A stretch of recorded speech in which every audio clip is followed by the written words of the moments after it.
La vidéo d'aujourd'hui porte sur la stoichiométrie. Donc, même si c'est un mot qui peut vous sembler complexe, la stoichiométrie, c'est un procédé assez simple.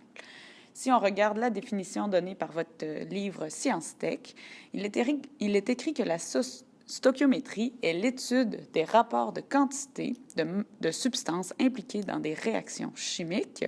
Donc, ça, c'est ce qu'on lit à la page 61. Et je veux ajouter, donc, ces rapports de substances-là doivent être faits à partir d'équations chimiques balancées. Donc, qu'est-ce que ça veut dire pour vrai? Ça veut dire que si on prend une certaine quantité de Fe2O3 en grammes et on fait réagir avec une certaine quantité d'aluminium en grammes, on veut être capable de prédire combien de Al2O3, par exemple, nous allons obtenir en grammes, encore une fois. Donc, la stoichiométrie, c'est ça, et c'est ce que je vais essayer de vous expliquer pendant la vidéo.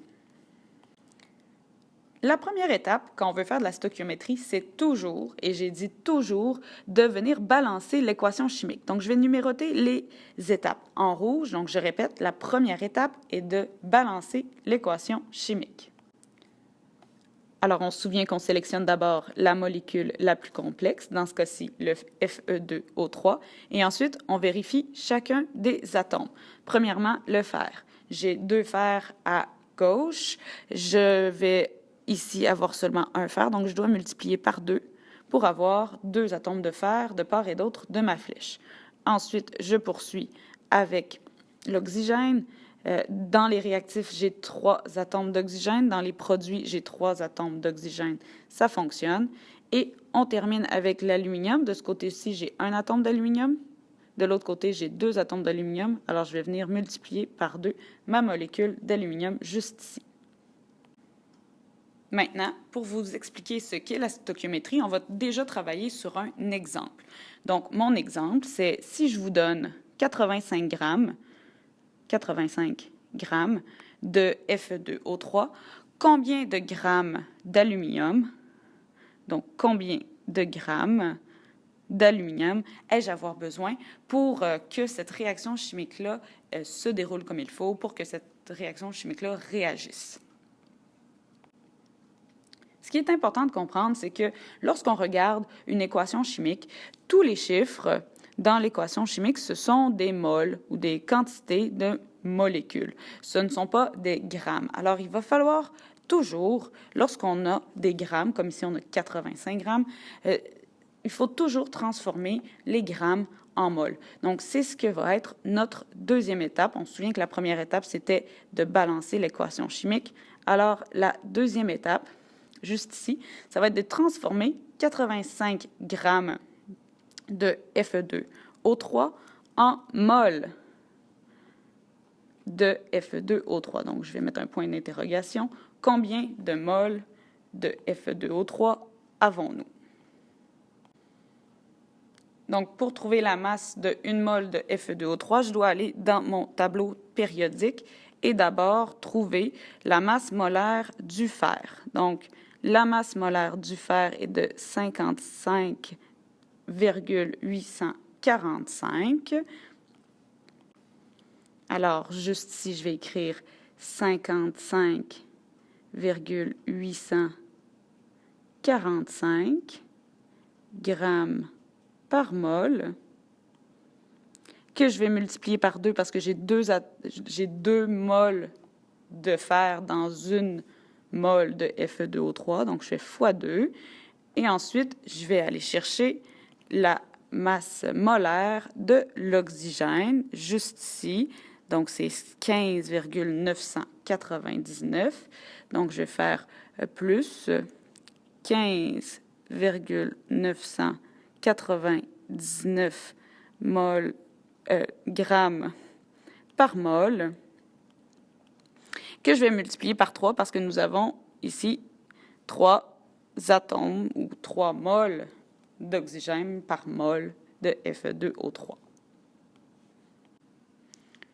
Une fois que je fais ce calcul à la calculatrice, on obtient 159,687, donc grammes par mol de Fe2O3. Et voilà. Donc, on sait maintenant qu'une mole, je vais effacer ici, une mole de Fe2O3 est égale à 159,687. Et on se souvient que dans notre problème qui nous était donné au début, on avait 85 grammes de Fe2O3. Donc, on va chercher à savoir combien de moles avons-nous dans 85 grammes. En faisant le produit croisé, on obtient que 85 grammes de Fe2O3 représentent 0,53 moles. Alors, je vais venir inscrire juste ici la réponse, donc à notre deuxième étape, on se souvient. Donc, on a trouvé que 85 grammes de Fe2O3 représentaient 0,53 moles. C'est excellent. Maintenant, nous devons passer à la troisième étape, qui va être de se demander, d'accord, si j'ai 0,53 moles de Fe2O3, combien de moles d'aluminium ai-je avoir de besoin pour que cette réaction ait lieu? Donc, combien de moles d'aluminium? Et voilà. Alors, pour faire cette troisième étape, on doit regarder justement le rapport entre le Fe2O3 et l'aluminium dans notre équation chimique. On constate que pour une mole de Fe2O3, nous avons besoin de 2 moles d'aluminium. Donc, c'est avec ces chiffres-là qu'on fait cette étape. Alors, on peut l'écrire comme ça. Une mole de Fe2O3 nécessite 2 moles d'aluminium. Alors, dans notre problème, on sait maintenant qu'on a 0,53 moles de Fe2O3 et on se demande combien de moles est-ce que ça représente pour l'aluminium. Encore une fois, on fait un produit croisé où on multiplie simplement 0,53 par 2, ce qui nous donne 1,06 mol d'aluminium. Je peux maintenant venir remplacer cette donnée juste ici, donc j'enlève le point d'interrogation, et on sait maintenant que 0,53 mol de Fe2O3, si on a 0,53 mol de Fe2O3, on a besoin de 1,06 mol d'aluminium. Et voilà, notre quatrième étape, et non la moindre.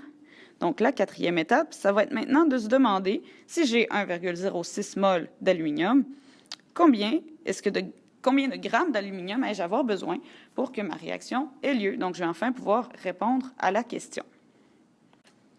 Donc, pour connaître la réponse à ma question, pour découvrir combien de grammes avons-nous lorsque nous avons 1,06 mol d'aluminium, nous devons aller chercher la masse molaire de l'aluminium dans le tableau périodique, donc qui est juste ici.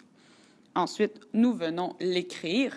Donc, on sait que 1 mol d'aluminium est égal à 26,982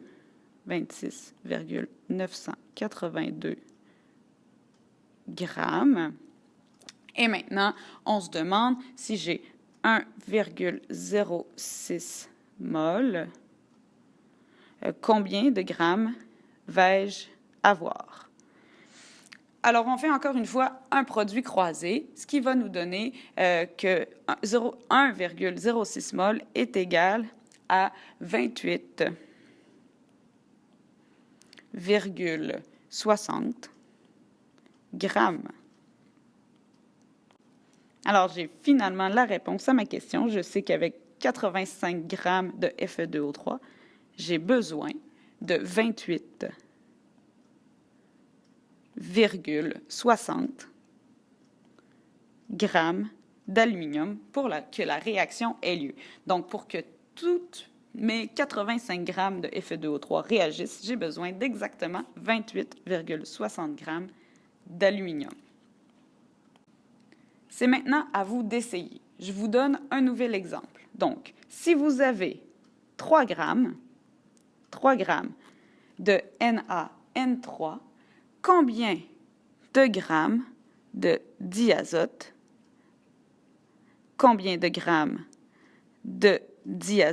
allez-vous obtenir lorsque la réaction chimique va avoir lieu?